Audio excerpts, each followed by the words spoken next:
নমস্কার, বর্ণাঢ্য রান্নাঘর অ্যান্ড শর্টসে সবাইকে স্বাগত। আজকের রেসিপি শাকের ডাঁটা চচ্চড়ি। ফার্স্টে ডাঁটাগুলোকে এইভাবে ভালো করে কেটে ধুয়ে নিলাম।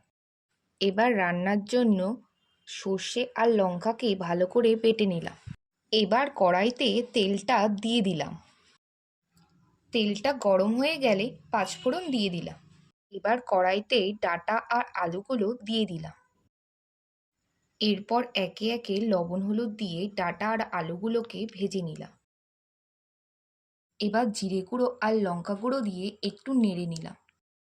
এবার ডাঁটাগুলো ভাজা ভাজা হয়ে আসলে তাতে সর্ষে বাটা দিয়ে দিলাম। তারপর একটু নেড়ে নিলাম। এবার স্বাদের জন্য একটু চিনি অ্যাড করলাম। আলু আর ডাঁটাগুলো সেদ্ধ হওয়ার জন্য আমি একটু জল দিয়ে দিলাম।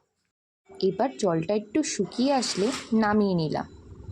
তৈরি হয়ে গেল আজকের রেসিপি শাকের ডাঁটা চচ্চড়ি।